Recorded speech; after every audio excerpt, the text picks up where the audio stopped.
entonces nuestro tercer bloque del panel de hoy día, que trata o toca las temáticas sobre buenas prácticas y experiencias internacionales. El siguiente panel va a estar, lo va a presentar y va a ser moderado por la ministra de la Corte de Apelaciones de San Miguel, Silvia Pizarro, a quien nos va a presentar a los integrantes de esta mesa. Buenas tardes a todas y a todos. ¿Se escucha bien? Primero que nada, agradecer a la ministra señora Andrea Muñoz la invitación que se me extendiera para participar en este seminario. Para mí, como ministra de la Corte de Apelaciones de San Miguel e integrante de la Comisión de Género, Igualdad y No Discriminación de ese Tribunal de Alzada, es muy importante estar en este seminario e imponerme de los temas que aquí se están tratando. Creo que seminarios como este nos brindan una oportunidad única de aprender sobre la materia, sensibilizarnos y luego replicarlo en nuestras jurisdicciones y con nuestros pares. Me corresponde presentar en este panel, en primer lugar, a Isabel Cristina Torres Vega, magistrada de la Corte Suprema de Justicia del Perú, magistrada de la Primera Sala de Derecho Constitucional y Social Transitoria de la Corte Suprema de Justicia de Perú, abogada de la Universidad Nacional de San Marcos, destacada por su amplia experiencia en materia laboral, doctora en argumentación jurídica por la Universidad de Alicante, España, y en Derecho, con mención en Derecho del Trabajo por la Universidad San Martín de Porres.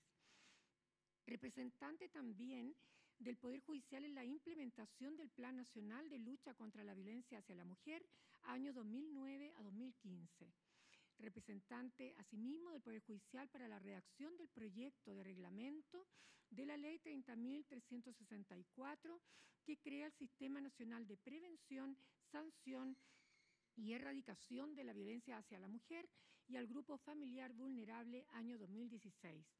Presidenta también del programa de presupuesto por resultado de familia, que involucró a 10 Cortes Superiores de la República del Perú, año 2017.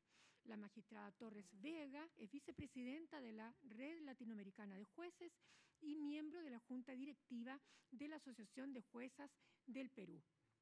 Escuchamos entonces la intervención de Isabel Torres Vega y después le presento a la siguiente panelista, Lidia Casas. Buenas tardes con todas y con todos. En principio, agradeciendo a la señora ministra Andrea Muñoz de la excelentísima Corte Suprema de Chile por la gentileza de haberme invitado, con la finalidad de que compartamos esta preocupación que a todas nos convoca, que es el tema de la lucha contra la violencia hacia la mujer y el tema del reconocimiento del enfoque de género. También me congratula el haber tenido oportunidad de compartir con las colegas, las expertas aquí presentes, con la representante de Colombia, la representante de Argentina, agradeciendo la gentileza de la recepción que nos han brindado, muy cálida y muy integral. Espero que los alcances que yo les pueda hacer puedan servirles a ustedes para implementar su realidad. La realidad del Perú es, digamos, está en inicio con relación a la temática de la que estamos hablando. Más bien hay muchas críticas, algunas sentencias, porque no existe una visión de género adecuada. Producto realmente en el fondo de que la especialidad, tenemos una especialidad constitucional, somos en buena cuenta una sociedad en la que tenemos normas sociales, morales y jurídicas, y las normas jurídicas son las únicas que tienen el mecanismo para hacer que se cumplan esas normas y que determina, ¿no?, que se pueda compelir su cumplimiento.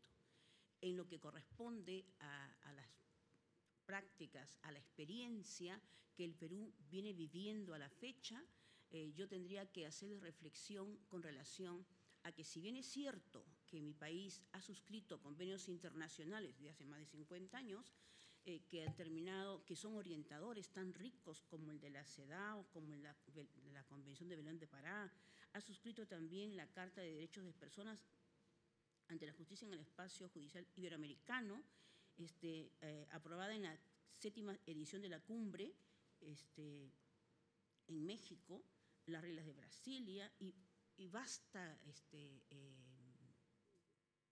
legislación internacional. Pero, sin embargo, a la hora de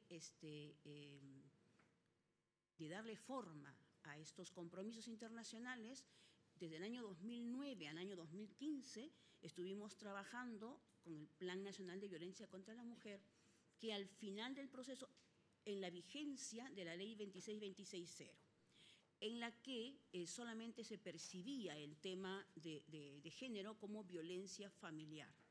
En cambio, producto de este trabajo del 2009 al 2015, en un grupo humano en el que se convocaba no solamente a representantes del Poder Judicial, del Ministerio Público, de distintos estamentos del Estado, a las ONGs, a la sociedad civil expresada en las ONGs, tuvimos la oportunidad de, digamos que, prediseñar la norma que a la fecha, la Ley 30364 es la ley que nos rige como sistema nacional para la lucha contra la violencia, desde la visión no solamente de la prevención, sino también de la sanción y de la erradicación de la violencia.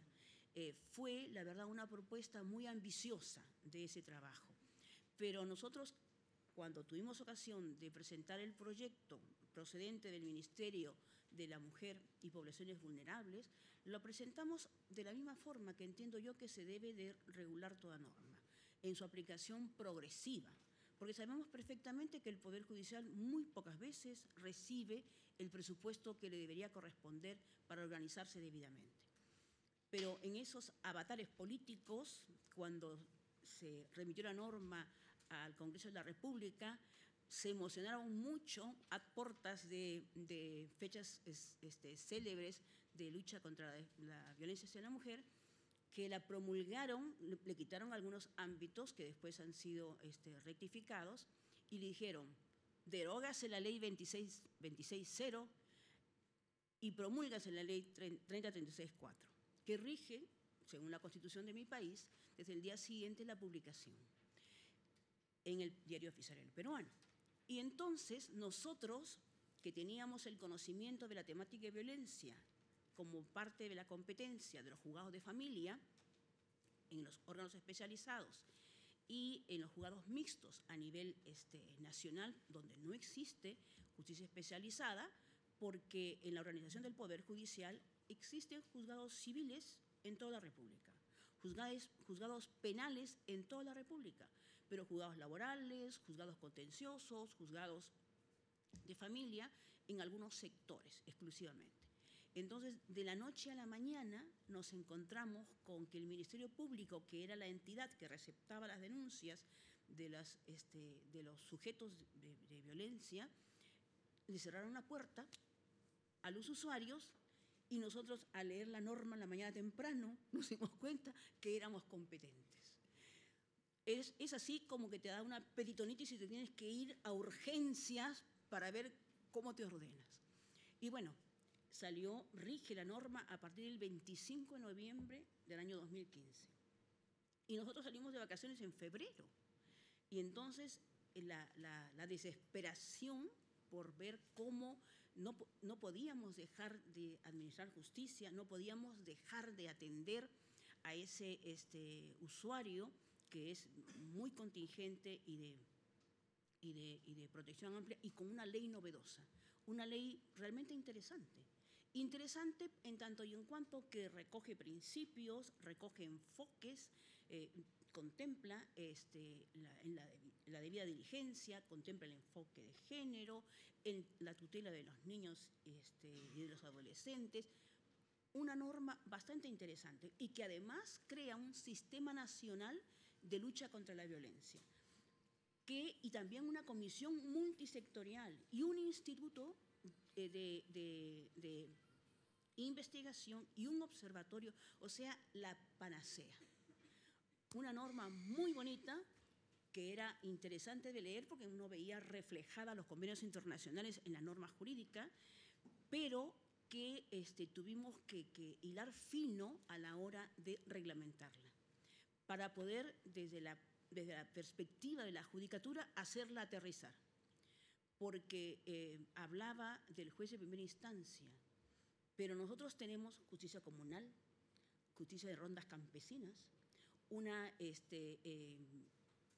una población multicultural, también quechua hablante, y entonces nos encontrábamos realmente conmocionados. Pero las mujeres estamos acostumbradas a tomar las cosas con calma, ¿no? A respirar hondo y profundo y hacia adelante. Y dentro de esa visión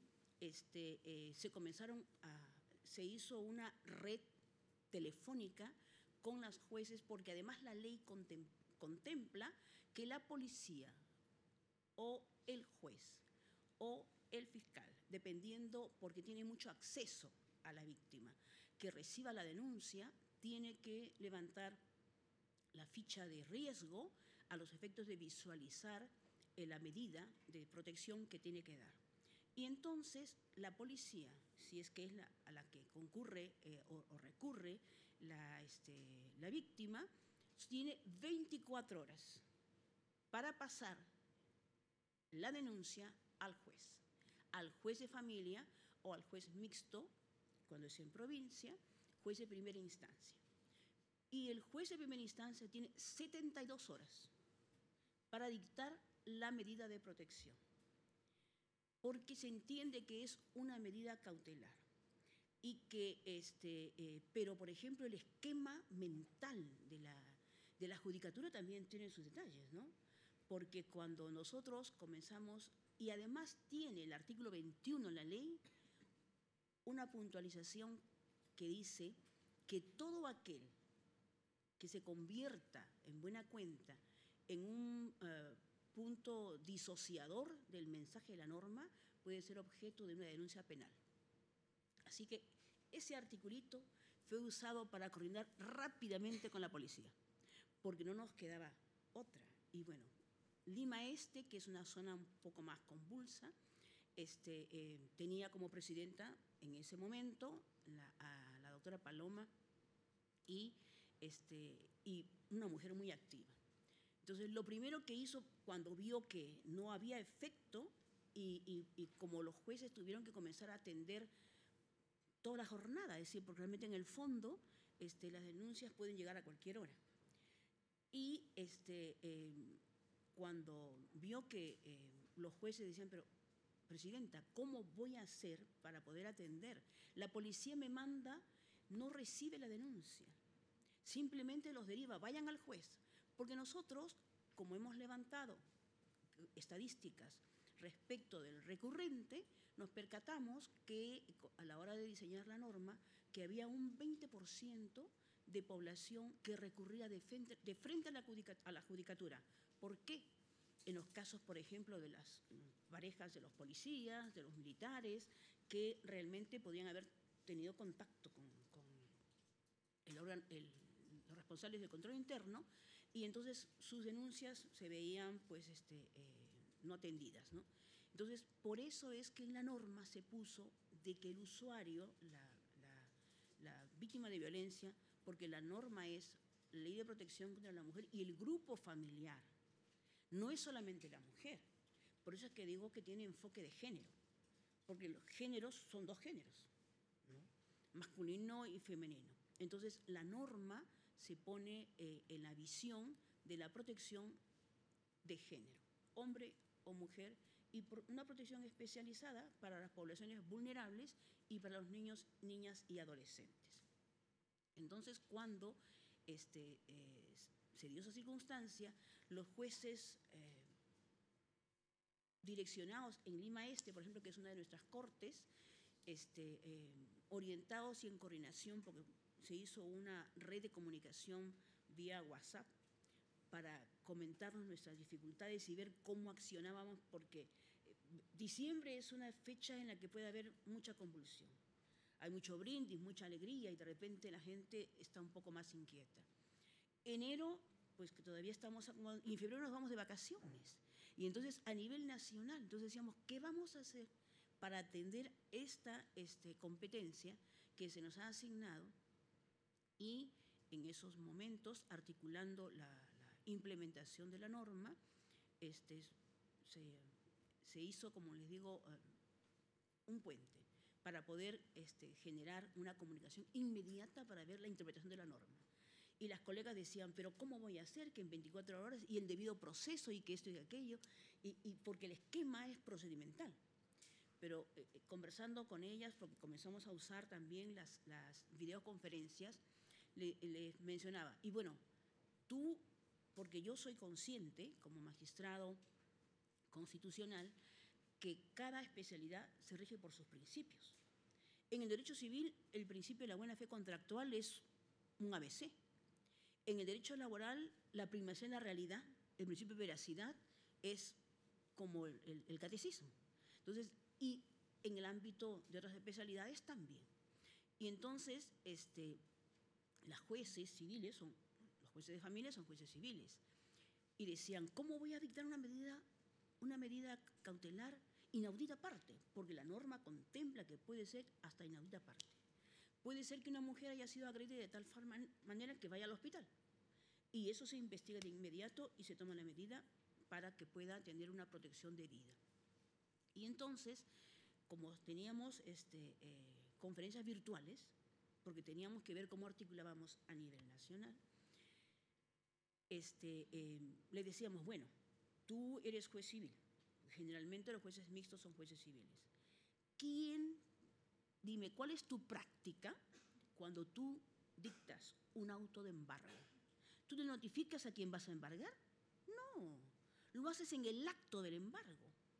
Si ahí para tutelar un derecho patrimonial tú te desligas de lo que tú conceptúas en este instante como debido proceso, ¿por qué te pones ese manto para ver un tema que es de repente de riesgo de vida?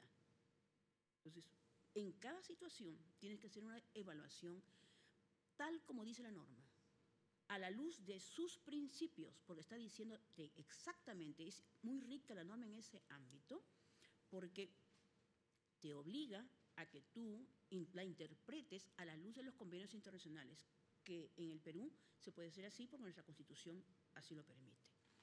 Y además porque es un mandato de la norma jurídica. Y dentro de esa visión, los colegas hay que cambiar el chip para poder hacerles entender que esta es una situación diferente, que esta es una medida cautelar. Y por eso cuando redactamos el reglamento, establecimos, por ejemplo, ratificamos la tutela urgente, pero le dimos al juez desde la visión del magistrado.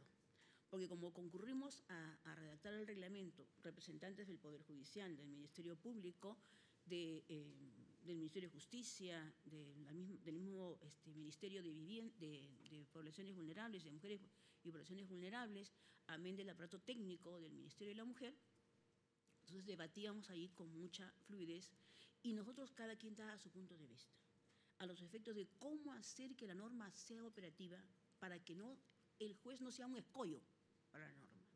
Porque además también hay que recordar la vigencia de los derechos fundamentales que reconoce nuestro artículo 2 de la Constitución.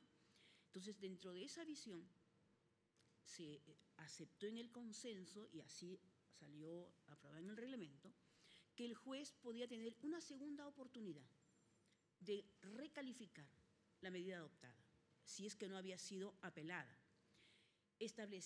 Respetábamos el plazo estricto de las 24 horas con la policía, las 72 horas para nosotros, y en segunda instancia ya la hacíamos un poco larga para darle tiempo a que la medida cautelar expresada en la medida de protección como una tutela urgente le dé la serenidad a la víctima para que esté en contacto, si es que dependiendo del tipo de agresión que ha sufrido, con atención médica, con atención psicológica. Se desarrolló el concepto del equipo multidisciplinario en el reglamento. Y nuestras colegas, por ejemplo, la Corte de Lima, que se supone que es la Corte, digamos que conformada gran número de especialistas, donde hay especialidad de familia, hacía referencia de que no podemos cumplir con la norma, hay que pedir su modificatoria. O sea, pareciera mentira que como no había ese involucramiento, porque nos encontrábamos con la sorpresa de que más bien notificaban al demandante y que no querían entender lo que el reglamento decía. Digo, tienes facultades, ¿no? Eso nos obligó a nosotros, no solamente en ese intervalo de los 5 últimos días de noviembre, de diciembre y en enero, y ver cómo hacíamos para que se quede parte de la gente en febrero a nivel nacional, porque la norma estaba vigente a nivel nacional.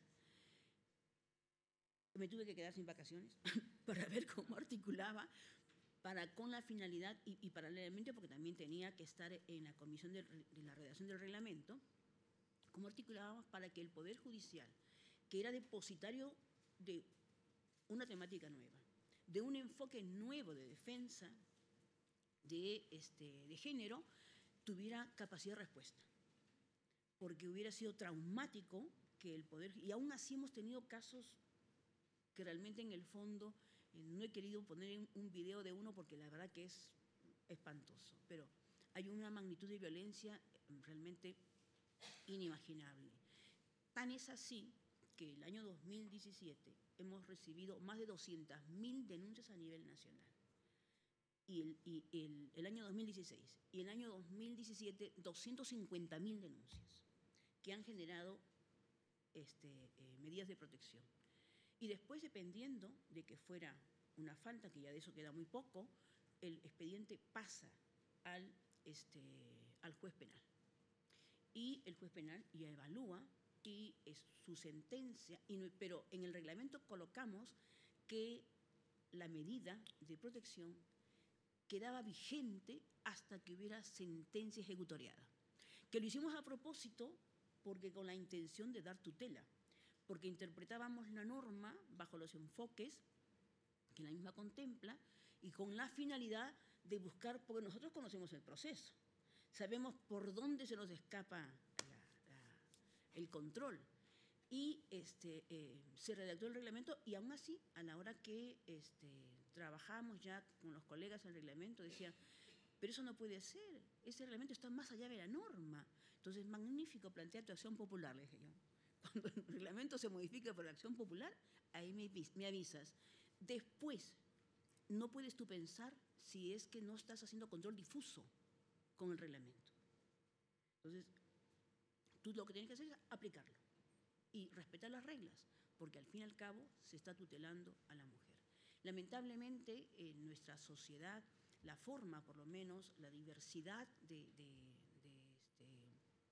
grupos sociales que tiene el país permite percibir mucha violencia. Y no solamente violencia contra la mujer, sino también violencia contra los niños. Para mí resulta, la verdad, muy delicado, y creo que el ámbito penal de ese ámbito es muy difícil, por lo menos para mí sería muy difícil de llevar. Yo no puedo concebir que alguien viola a un niño de 3 años. Para mí es inconcebible. O que un padre viole a una niña de 11 años hasta dejarla embarazada. Que le lleven al médico pensando que tiene un malestar, un cólico, y termina dando a luz. Entonces, realmente la falta de inversión en educación, la falta de atención de muchas temáticas, yo medito y pienso con relación a otras realidades, ¿no? Uno tiene acceso a información en todas partes y dice que Dubái, después de que se descubrió el petróleo, en 50 años ha dado una vuelta diametral. Tan es así, a medida que es un lugar precioso, de mucha inversión, a la fecha, su presupuesto depende del petróleo solo en un 10%. Porque eso significa una buena administración. Pero nosotros, y lo digo por mi país, no quiero ingerir en más nadie, vamos a cumplir entre poco 200 años de pseudo libertad y no llegamos a salir. porque los gobiernos no se preocupan por el tema de la educación y de la salud. No se preocupan por el ser humano. Yo creo que este siglo, el siglo XXI, es un siglo de especial sensibilización, porque permite ver a nuestra especie humana conformada por dos expresiones. La opción sexual es otro tema. Cada quien vive como quiere vivir. Pero sexos hay dos. Tus opciones sexuales pueden ser variadas. Cada quien escoge lo que le parece oportuno. Entonces, nosotros nos encontramos y hemos tenido que tratar de unificar nuestros criterios de la aplicación normativa para que no se violente, y estamos viendo, por ejemplo, que y además, un comentario adicional. La norma se puso en vigencia al día siguiente de su publicación sin que nos dieran un centavo partido por la mitad, con su presupuesto. Entonces, realmente hemos atendido, hasta la fecha, venimos atendiendo al impulso de liderazgo de nuestros magistrados. Y en esta oportunidad ya desde la generación de la Comisión de Justicia de Género, impulsados por el liderazgo de la doctora Barrios, de la doctora Elvia Barrios, que es muy comprometida con el tema, y de tal forma que ustedes verán ahora cómo esta Comisión de Justicia de Género del Poder Judicial, que se ha creado en julio del 2016, y fíjense la data, la norma se da en noviembre del 2015, a fines de noviembre del 2015, en julio del 2016, ante esa confrontación, ante porque como cuando teníamos reuniones virtuales decíamos, nosotros no podemos fracasar. Si se nos ha entregado esta responsabilidad y se le ha quitado la competencia a la Fiscalía, es porque la Fiscalía son 20 años y no dan una respuesta. Se ha tocado la puerta del Poder Judicial y nosotros no podemos fallar. Tenemos que ser comprometidos con el tema, porque si nosotros fallamos, ¿qué queda? Ya no es posible. Entonces, dentro de esa visión, entiendo yo que la judicatura a nivel nacional respondió, y más todavía, porque al principio teníamos que ver cómo articulábamos, porque las denuncias llegan a cualquier hora.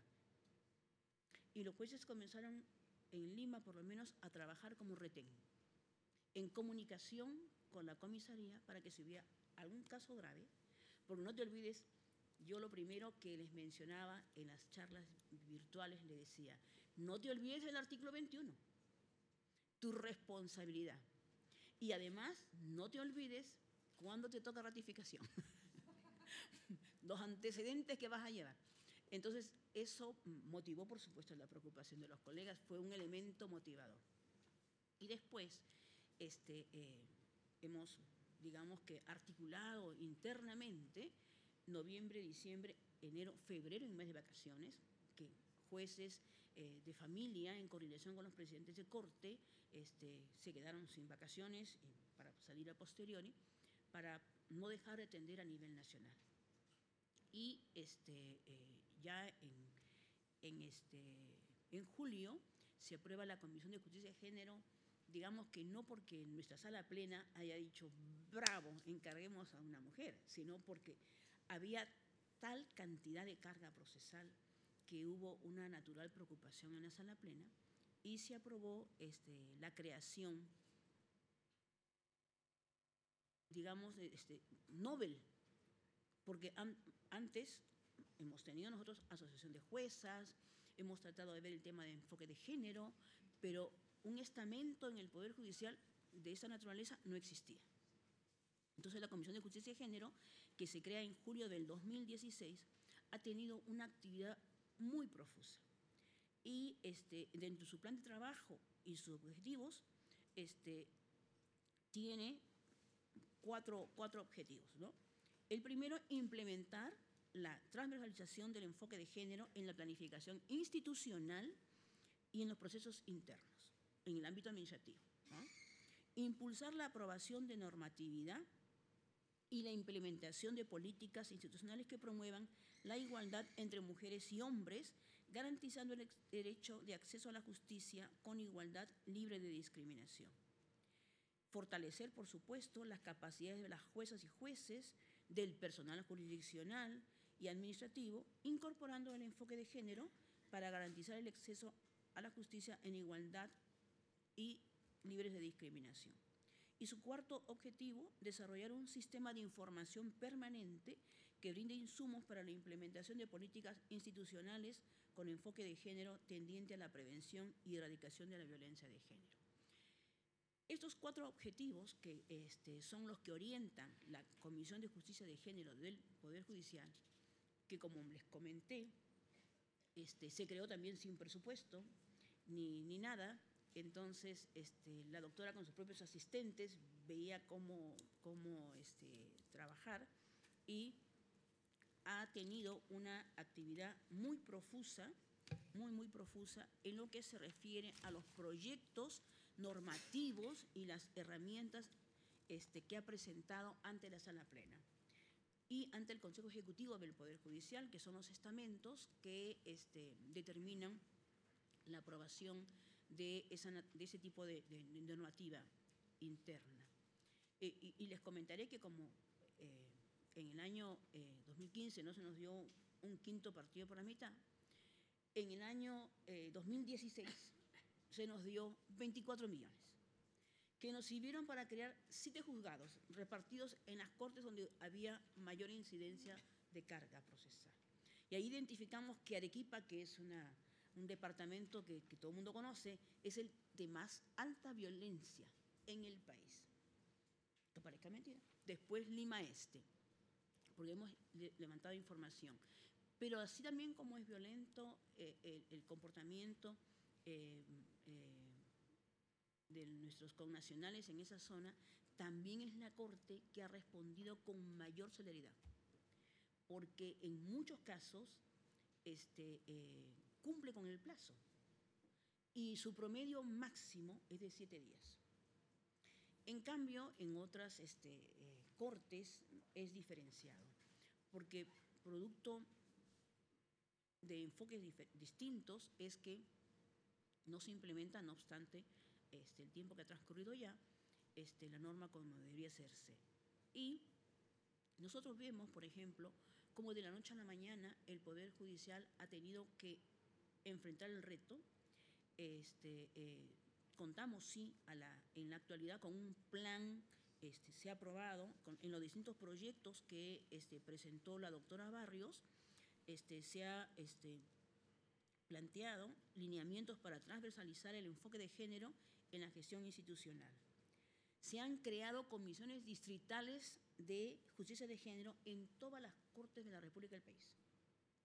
Eso es aprobado por la Corte Suprema, por la Sala Plena, y a la fecha ya hay 30 comisiones distritales de Comisión de Justicia de Género que están en funcionamiento. Y como les mencionaba, que en el año 2016 nos dieron 24 millones, consideraron que era suficiente y en el año 2017 no nos dieron nada. Fue simplemente el presupuesto del año anterior.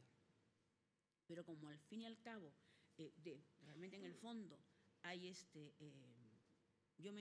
mencionó en mi presentación que era presidenta del PPR, que es el presupuesto por resultados, que es la única forma en que Economía y Finanzas le da algo más al Poder Judicial, que era para 10 cortes. Ahí teníamos que ver cómo, por decir así, con rotaciones, pidiendo el apoyo a los presidentes que tienen un pequeño remanente. Los magistrados de esas zonas venían a los cursos de capacitación que se organizaban en el PPR de familia, que tenía presupuesto para eso.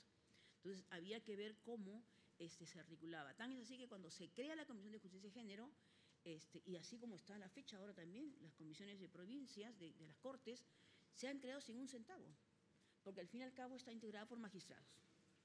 Y los magistrados tienen que, y el presidente de corte tiene la obligación de asignar un empleado que sirve de secretario técnico a la comisión. Pero está constituido por un juez superior, por un juez de primera instancia y por un juez de paz. Y se ha estructurado así por una razón muy simple.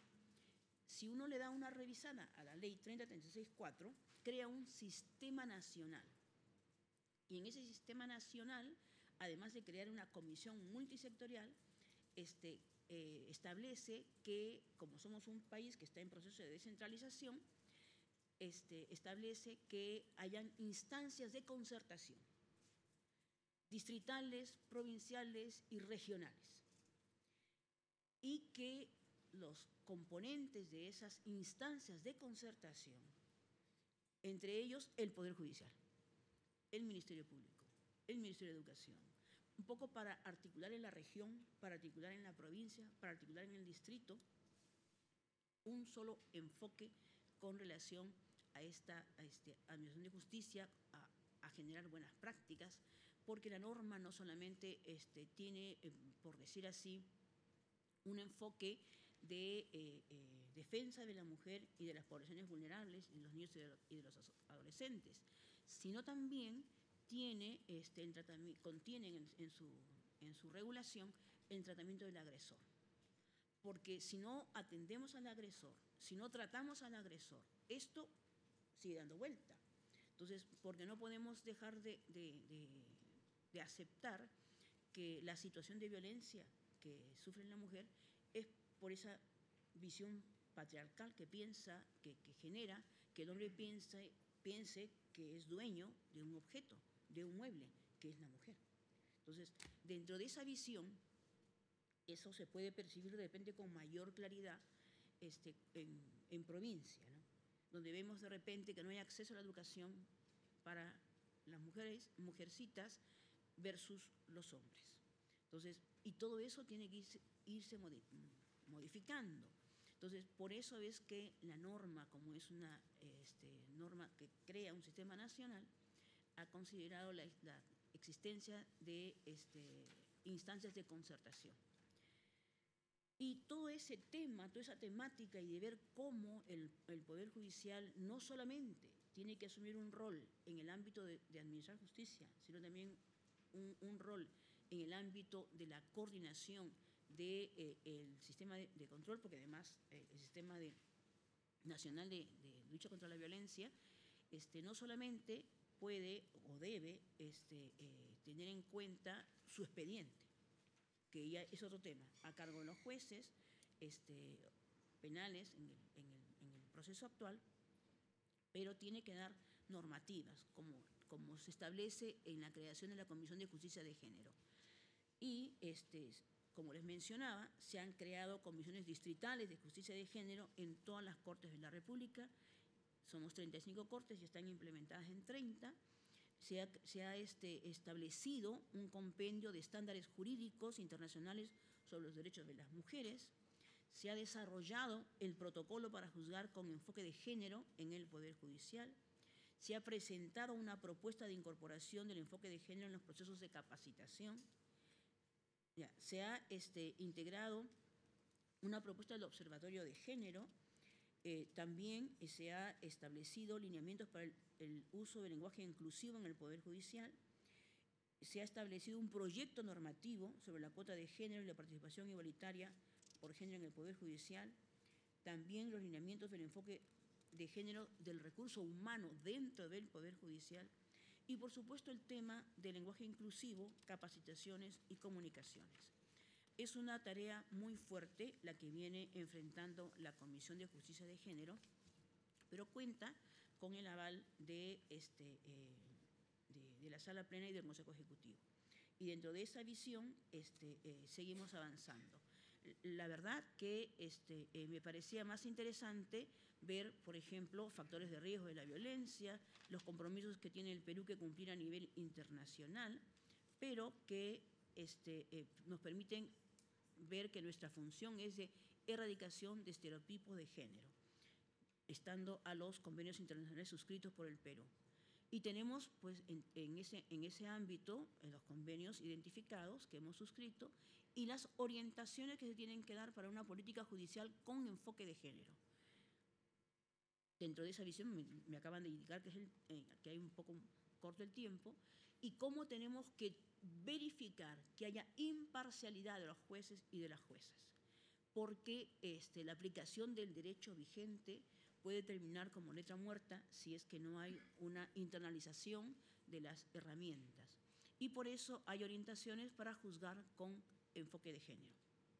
Todo eso está desarrollado en nuestra normativa que está para análisis del Consejo Ejecutivo, porque es importante que también desarrollemos no solamente la lucha contra la violencia en el ámbito de la violencia física que se ha identificado, la violencia física, la violencia patrimonial, la violencia psicológica, la violencia sexual, como 4 tipos de violencia que la ley reconoce, sino además también el tema de la trata de personas y el tema del feminicidio. Hay 3 modificaciones sustanciales de la ley 3036-4 porque elimina de la vía paralela y obligatoria un solo camino hacia la protección y la sanción. No 2 etapas desvinculadas, sino plenamente implicadas y articuladas. Hay valoración de riesgo que desvincula la medida de protección de la medida de la pretensión punitiva. Y se incluye la perspectiva de género en la ley sin negar su carácter transversal. Estos son detalles que yo voy a dejar para ustedes. Estoy siempre a su orden, cualquier alcance que pudieran ustedes considerar. Y por supuesto, después de que le quitaron la redacción de la modificación de los artículos, ya con el decreto legislativo 1323 se los volvieron a colocar en el Congreso. Y seguimos avanzando y vemos, por ejemplo, cómo a junio, que es la estadística que tenía yo más cerca, la diferencia que existe en todas las materias de familia versus la violencia. Y la forma en que ahora tenemos, por ejemplo, se han creado también módulos de atención integral que funcionan las 24 horas. Entonces, de esa manera los jueces de familia, en módulo de 6 juzgados, rotan y tienen un equipo multidisciplinario, tienen la fiscalía cerca para poder atender adecuadamente. No podemos olvidarnos de la cosificación de la mujer en la explotación sexual, en el tráfico de los niños, en la explotación laboral, porque contempla también la ley el tratamiento que debe de dar el empleador frente a una mujer violentada, que no puede ser objeto de despido porque pudiera estar faltando al trabajo por esas circunstancias. Por eso es importantísimo el rol de los jueces frente a las víctimas de trata desde el enfoque de género. Nosotros vemos con una mirada diferente este reto actual que nos impone la norma, que recoge los convenios internacionales que hemos firmado, porque como país lo hemos firmado. No sé. ¿No va? ¿No avanza ya? A ver. Ya. Y por eso hay que juzgar con perspectiva de género, porque es un deber, no una opción. Si nosotros no nos comprometimos, si nosotros que somos quienes juzgan, quienes deciden sobre la vida ajena, no nos comprometemos con el rol que nos corresponde cumplir, no va a haber quien lo haga. Si nosotros no somos una opción para la paz social, vamos a volver a la ley del talión. Entonces, el juez, el trabajador, los estamentos ligados al Poder Judicial tienen la obligación de comprometerse, y si hay distintas especialidades. Realmente, en el fondo, esta materia necesita mucha sensibilización y permanente capacitación. Y además también, como dicen los psicólogos, tratamiento psicológico para regresar al estándar, porque se ve cosas tan duras que y tenemos muchos logros en lo que se refiere en este año. Hay las propuestas, como les mencionaba, de sistematización. Esa es toda la tarea. Hemos capacitado a 1.166 jueces a nivel nacional y hemos insistido en las cortes donde había mayor cantidad de carga procesal con relación al tema de violencia. Entonces, bueno, tenemos nosotros la colaboración de Eurosocial también, y tenemos también la elaboración del compendio de estándares jurídicos internacionales sobre los derechos de la mujer, y estamos posesionados en Facebook y Twitter. Entonces, tenemos nuestros acuerdos de sala plena que ya han aprobado la herramienta, tenemos nuestra Comisión de Justicia de Género, que ya les he mencionado en sus objetivos, y las principales actividades, que esto es más que nada para que vean cómo le hemos puesto ganas. Tenemos metas para el 2018, y para articular con la Academia de la Magistratura e instituciones internacionales para poder promover la sistematización de los datos estadísticos, para promover nuestro observatorio y el posicionamiento en las redes sociales. Y además, nuestras actividades, para que vean, la doctora, desde febrero del 2007, no ha parado, y está ahí la doctora Tello también, y estamos todas las mujeres comprometidas. Otra actividad de talleres, no solamente de cursos de capacitación. En marzo, igualmente, también como comunicación hacia la comunidad, porque tenemos una comisión de justicia en tu comunidad. Porque tenemos un usuario no solamente citadino, tenemos un usuario rural. Entonces tenemos que acercarnos a ellos y por eso es que verán ustedes que aquí las damas están involucradas. Y en marzo, y nuestro presidente que nos apoya, está siempre como un aporte adicional y comprometido con esta lucha, que es un gran reto para el Poder Judicial. Hemos continuado con actividades en abril 17, continuamos, no pasa, ya. En mayo también hemos tenido distintas formas de llegar a la comunidad. En mayo tuvimos una obra teatral, todo generado sin presupuesto, porque realmente en el fondo todo el mundo tiene que poner ganas en el asunto, y a quién conoces, y cómo llegas, y por favor, y quién no quiere atender a una juez. Todos quieren atender a los jueces. En junio, entonces articulamos la sociedad. Entonces en junio hemos continuado, en julio igual, en agosto permanentemente, y en septiembre ustedes verán que nuestras actividades son profusas. En octubre igualmente, en noviembre y en diciembre. Y en enero del 2018 nosotros ya tenemos nuestra constitución de nuestras comisiones distritales para que esta forma que se trabaja en Lima se reedite en provincias, porque tienen que dar cuenta. Está publicada en El Peruano y decimos con ganas, alto a la violencia, no más. Hay que construir una sociedad libre de violencia para que nosotros podamos vivir como especie humana, porque merecemos respeto y consideración. No podemos ser menos que ningún animal. Somos animales racionales. Entonces, dentro de esa visión hay que tener sensibilización, compromiso y ponerle ganas. Porque les confieso realmente que presupuesto el Estado no nos ha dado. Pero verán ustedes todo lo que hemos hecho, impulsados con el liderazgo de la doctora Elvia Barrios Alvarado y con el compromiso de nuestras colegas que se comprometen con el tema. Yo les deseo a ustedes que les den presupuesto, que cuando les toque enfrentar estos retos, de repente una normativa diferenciada, lo puedan hacer progresivamente, como se hizo con el Código Procesal Penal. A nosotros de la noche a la mañana nos agarraron, como quien dice, los chicos con el pantalón abajo. ¿Qué es esto? Pero bueno, hemos tratado de salir adelante y creo que la comunidad lo ha reconocido así. Porque el índice de aceptación del Poder Judicial subió. Así que imagínense, eso es un gran logro. Muchísimas gracias.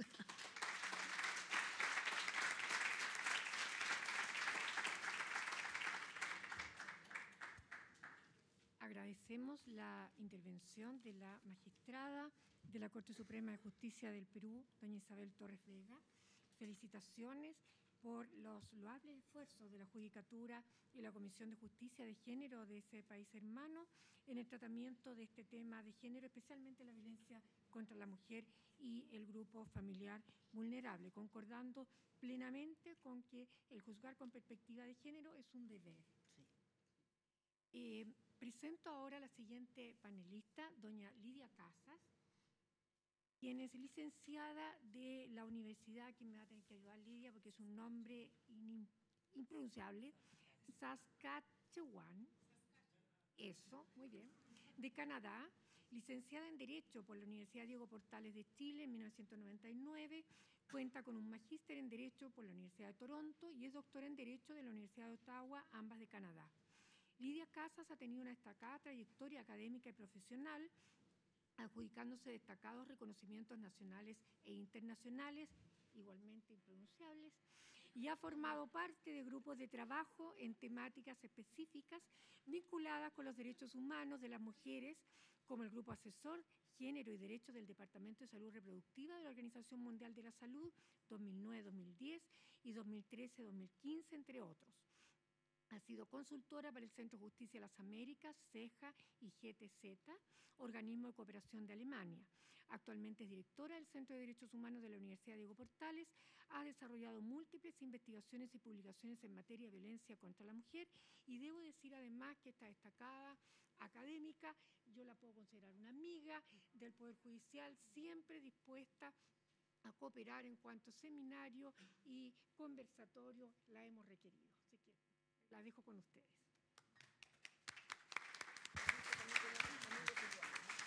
En primer lugar, quiero agradecer a mi profesora, a la ministra, a la excelentísima ministra Andrea Muñoz por esta invitación, a la Comisión de Género, a todas las colegas y colegas que conforman esa comisión por los esfuerzos constantes que han realizado desde que se instauró. Me ha solicitado, quiero pasar un aviso. La ministra Pizarro es un comentario halagador con mucho interés, entonces yo voy a entender que está muy interesada, digamos, en una serie de peticiones que va a hacer en forma posterior. Bueno, a mí me ha solicitado que haga unos comentarios frente a la exposición de la magistrada y quiero iniciar algunas breves reflexiones. En primer lugar, magistrada, usted nos habló de que esta es una temática nueva. Y yo me pregunto, lo pensé, lo puse entre mis notas aquí, ¿es una temática nueva o es un abordaje nuevo?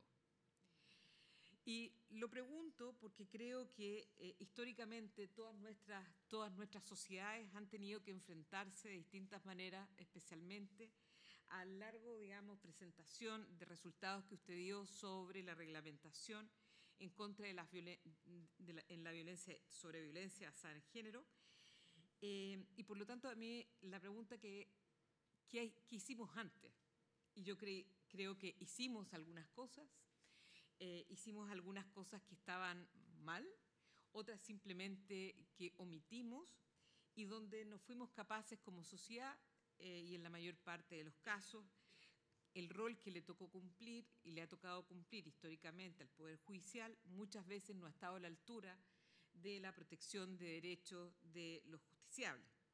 Entonces, yo creo que una primera pregunta es no pensar que esta es una nueva temática.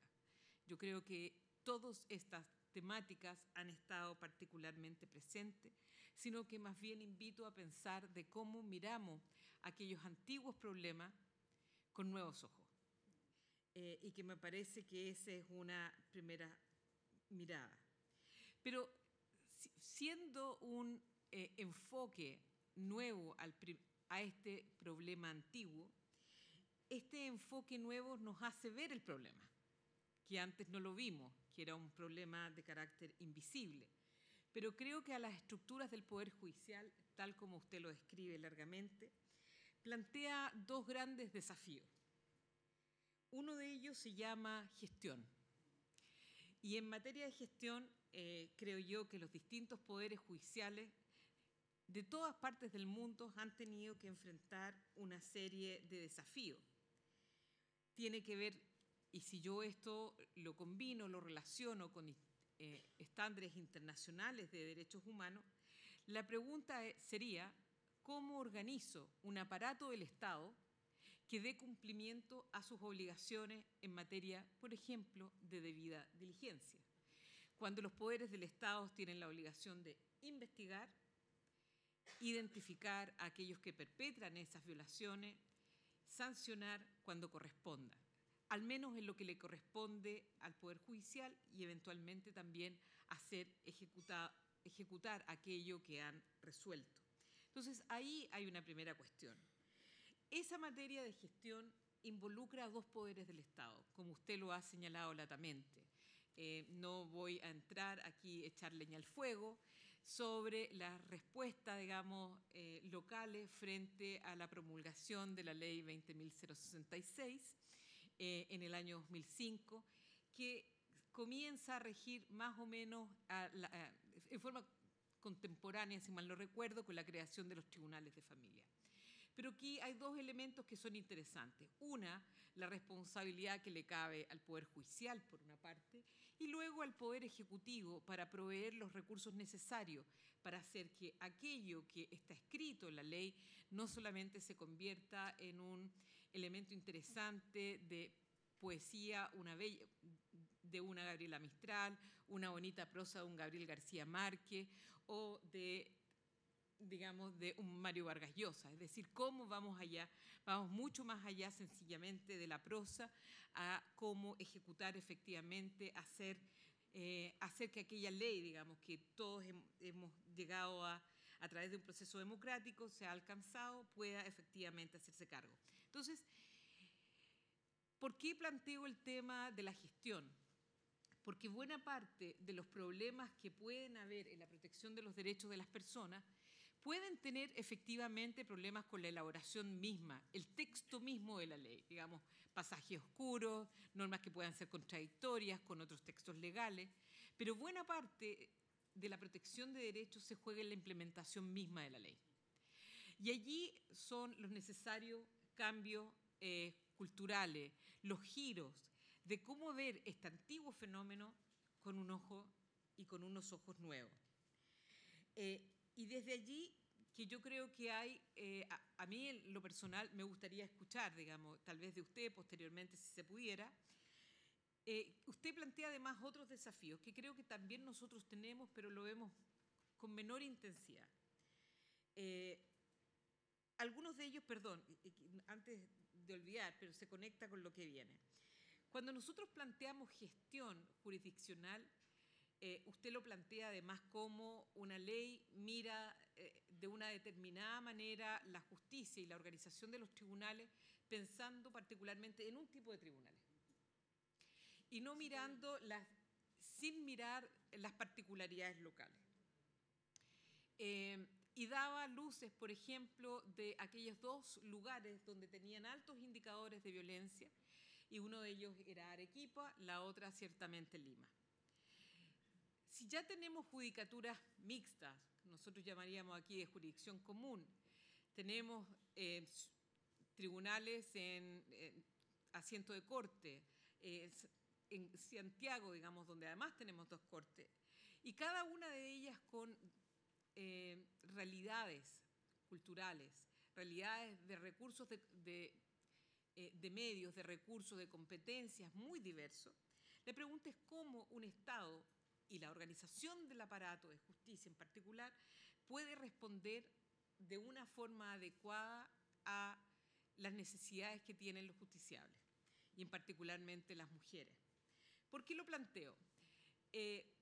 Entre sus reflexiones están los indicadores de dos grandes ciudades, Arequipa y Lima.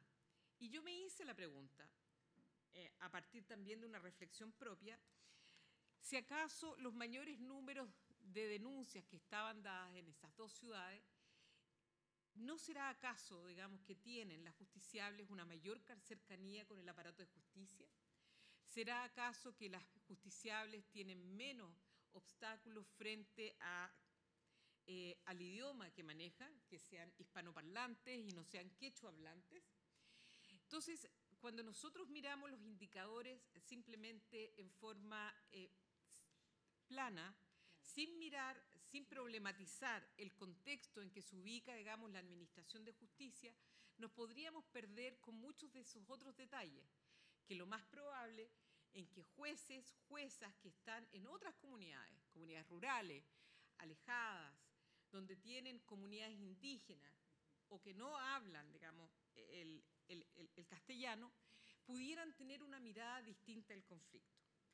Dos, desde el punto de vista de la gestión, ¿cómo uno asegura también que cuando hay competencias mixtas, y estoy pensando fundamentalmente en Chile y no necesariamente en el Perú, pero yo creo que pudiera ser interesante pensarlo, en cómo nosotros hacemos la conexión con aquellos magistrados, magistradas que están en competencia mixta.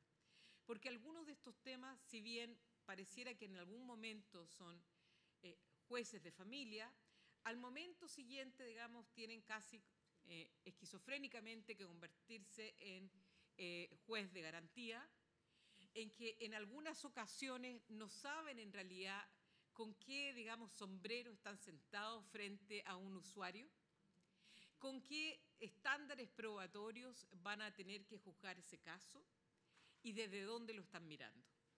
Yo creo que hay un sinnúmero, no estoy abogando, digamos, en que cada localidad haya justicia especializada, sino cómo advertir que en la propia administración, en la tarea misma de adjudicación, hay algunos tribunales que van a tener mayores desafíos que otros.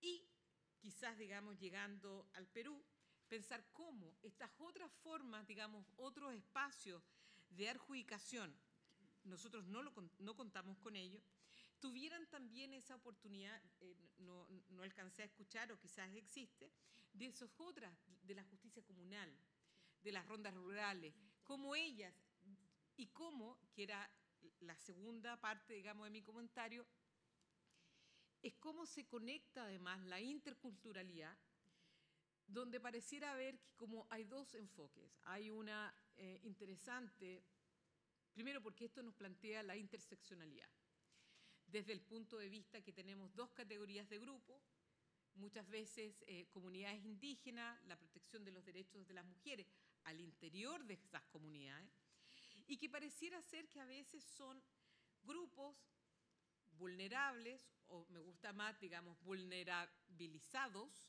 más que ser vulnerables per se, que están en mayor grado de vulnerabilidad, donde hay matrices para mirar el fenómeno que entre ellas pueden competir entre sí. Me explico. Hay momentos en que nosotros tenemos tratados, tenemos cuerpos normativos que le dan preeminencia a la protección, por ejemplo, de las comunidades indígenas. Y luego, por otro, podemos tener tratados internacionales que protegen los derechos de las mujeres. La experiencia chilena ha sido breve, pero ahí está, en una serie de fallos, en la aplicación, por ejemplo, del Convenio 169, por un lado, y que se disputa, por así decir, la utilización de las sanciones o de las formas de términos establecidas en una ley de violencia contra las mujeres. ¿Qué predomina? La posibilidad de llegar a un cierto tipo de acuerdo conforme a las reglas culturales que se dan las propias comunidades. En la ley en Chile, la ley 20.066 no permite los acuerdos reparatorios en materia penal. No permite tampoco la mediación en materia familiar civil. Y la pregunta que fue planteada, y yo creo que legítimamente por parte de una defensa técnica, es, bueno, ¿qué pasa si en mi comunidad indígena tenemos posibilidades de llegar a un acuerdo? Porque mi comunidad tiene las herramientas asociadas o no para dar una respuesta a ese fenómeno. Yo creo que ahí hay también otros desafíos. Unos desafíos, dado que su comisión es una comisión de género y de comunidades indígenas. Nosotros, por ejemplo, en el Poder Judicial, los magistrados supremos tienen una actividad adicional. En el Perú, los magistrados supremos tienen una actividad adicional a la labor jurisdiccional. Amén de que hay un control interno, el presidente, por ejemplo, la doctora Barrios preside la Comisión de Justicia y Género. El doctor Prado Sandarriaga preside la Comisión de Justicia en tu Comunidad, que está tratando de tender puentes con la justicia comunal. La doctora Tello preside la Comisión de Acceso a la Justicia y Poblaciones Vulnerables. Y con esa mirada es que se trata de articular para dar respuesta a nuestra realidad nacional. Por eso es que una de las actividades de la doctora Barrios ha sido trabajada en Madre de Dios, donde hay un problema fuerte de trata de personas. y también en Ayacucho, donde hay una fuertísima tema de violencia. Somos conscientes, el Poder Judicial, el magistrado, tiene que tener mentalizado que es la última ratio, que si la justicia no funciona, cualquier país se desborda. No hay seguridad jurídica y nosotros tenemos que tener capacidad de respuesta, mirando nuestra realidad nacional. Y eso es lo que tratamos de hacer. Y bueno, entiendo yo que hay magistrados muy comprometidos y tenemos ahora nosotros nuestros acuerdos plenarios, nuestras reuniones para ver uniformización de jurisprudencia, para darle una respuesta unívoca a la comunidad para que haya seguridad jurídica. Porque si no, las reglas del juego no son claras y aumenta el riesgo país. Amén de que no están solucionados los temas de infraestructura. Yo también voy a decir que tengo envidia de Argentina, que cómo es posible que la organización federal creo que es mucho más rica y les permite un mejor desarrollo. Pero en nuestro país, en mi país por lo menos, el centralismo nos condena. Pero no podemos dejar de percibir nuestra realidad nacional. Y por eso los presidentes de corte todos los meses, todos los años, en febrero, se reúnen con el presidente del Poder Judicial, con la gerencia general, con la gerencia de informática, con el gerente de planificación, a los efectos de ver cómo se articula el Poder Judicial, porque nosotros somos un poder que de poder solamente tiene el nombre, porque realmente en el fondo del Estado, eso de poder judicial, poder legislativo, poder ejecutivo, tiene que pensarse ya en el tema de la función gubernativa, la función de justicia, la función, bueno, perdón, sigan. Bueno, quiero solamente terminar señalando, a fin de poder dar tiempo, entiendo yo, a preguntas, es ver, digamos, que cuando uno habla de perspectiva de género, uno puede estar mirando el fenómeno de distintas maneras. Y cuando hablo del fenómeno, quiero decir ir desde la gestión judicial, qué es lo que significa para acceso a la justicia. El segundo, desde cuáles son mis parámetros para el juzgamiento propiamente tal. Y tercero, cuáles son las herramientas internas, tal como nos ha señalado la magistrada, para poder adaptarnos a esos nuevos, a lo que yo voy a llamar a esos nuevos abordajes. A mí me parece que la mayor parte de los países de las Américas han hecho un gran esfuerzo por adecuar las legislaciones a estándares internacionales de derechos humanos, pero queda un gran trecho de entender cómo la modernización del Estado, cómo en los poderes judiciales en su conjunto, dan cuenta de estas necesidades y la necesidad de estos nuevos enfoques. Muchas gracias.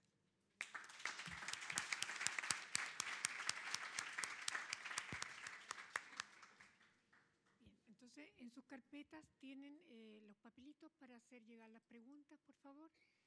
Y mientras espero las preguntas, quiero decir una cosa como para resumir,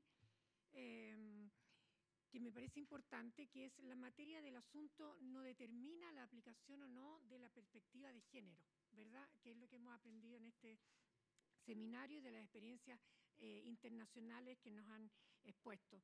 Lo que determina si en un proceso se debe aplicar o no la perspectiva, ¿cierto?, es la existencia de relaciones asimétricas de poder o diferencias que nosotros notemos en contexto de desigualdad estructural basados en el sexo, género, preferencias, orientaciones sexuales, ¿verdad?, en definitiva. Llegó acá una pregunta, les ruego que hagan la letra bien grande y bien clara.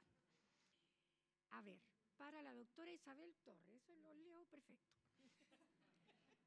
¿Cómo conciliar las normas de violencia contra la mujer y el entorno intrafamiliar con las costumbres de los pueblos arraigadas de los pueblos originarios? Me refiero a una eventual colisión de derechos entre el convenio 169, ¿cierto?, de la OIT y la ley y el reglamento contra la violencia intrafamiliar de la mujer, observando el principio de la interculturalidad. ¿Sí? ¿Se entiende? relación a ese tema, en el Estado peruano, el Ministerio de Cultura ha tenido, en aplicación del convenio 169, hasta 8 consultas hacia las comunidades indígenas. Y hemos identificado nosotros 2 comunidades campesinas y después comunidades indígenas que tienen diversos idiomas, no solamente el quechua, sino, sí. Entonces tenemos a Shaningtans y evidentemente que no se puede decir, yo diría, particularmente desde mi punto de vista, porque las reglas del 169 establecen claramente cuándo es que se puede conceptualizar que existe una comunidad originaria. Pero el tema en mi país, por lo menos, con el tema del derecho posesorio de las tierras, hay algunos grupos humanos que se visten de comunidades campesinas, pero que no tienen el arraigo de lo que dice el 169, que hace referencia al idioma, que hace referencia a las costumbres ancestrales, y eso tiene que ser trabajado con mucha puntualidad. Porque a veces ha habido, por ejemplo, tuve oportunidad yo de ver cuando estaba en la sociedad, en la sala constitucional permanente, cómo un señor venía a reclamar el derecho posesorio de un pueblo, o sea, un terreno donde estaba la iglesia, la plaza de armas, y todos los estamentos del Estado, porque realmente en el fondo le da echa la ley, echa la trampa. Pero sí, nosotros nos preocupamos por está ligado al derecho ambiental, el convenio 169 y la defensa de la vida de esas personas, más con nuestras comunidades indígenas, y por eso es que tenemos el ONAJUP, que es la organización de contacto con los jueces de paz, porque tenemos reconocidos más de 5.000 jueces de paz a nivel nacional. Y entonces tenemos sí reuniones, esa experiencia de ONAJUP, que es la Oficina Nacional de Coordinación con los Juzgados de Paz, es lo que ha dado después origen al programa que lidera el doctor Prado, porque habían, por ejemplo, gente que estaba de repente penalizada por algunas conductas que podían ser consideradas ancestrales. Entonces, eso es lo que 8 años atrás ya, porque están en el 8º Congreso, generó la necesidad de la organización de la justicia en tu comunidad. Somos conscientes de nuestra diversidad, de nuestra interculturalidad y sabemos y se orienta a los jueces de paz para que tengan el parámetro de los derechos humanos. Ellos pueden conservar sus costumbres, sus formas de ver la vida, pero el parámetro final es el tema del derecho, de los derechos fundamentales. Y dentro de esa premisa, por decir así, por ejemplo, en la selva, un comunero, los trabajadores de esa comuna fueron a laborar en una empresa petrolera, que y el magistrado tiene que tener creatividad, que no les pagaban a los trabajadores sus remuneraciones, y al APU no le hacían caso, era un saludo a la bandera, y eso pues termina colisionando con el derecho natural. Pero, ¿qué hizo el juez? Lo nombró juez de paz. Y entonces, como juez de paz, lo invistió con la autoridad del Poder Judicial y anda, ahora sí, al APU, que además es juez de paz, le hicieron caso y le pagaron a los trabajadores que habían estado siendo combinados en impagos en sus remuneraciones. Hay que ser creativos, no nos queda de otra. Bien. En razón del tiempo, dejamos las preguntas para dos consultas muy cortitas que las pueden abordar en forma directa con las expositoras. Y agradecemos las exposiciones nuevamente. Gracias. Isabel, Lidia.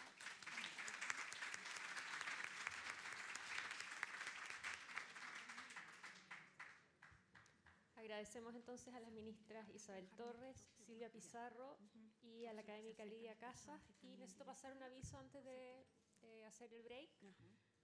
Dos cosas. Los funcionarios del Poder Judicial que están con comisión de servicio, por favor acuérdense de firmar las listas. En sus carpetas también hay una hoja de evaluación que les ruego la completen y las dejen en el mesón de acreditación cuando termine el seminario. Y nos reencontramos, son las 4:30, ¿sí? Claro, unos 15 minutos más. ¿Ya? Gracias.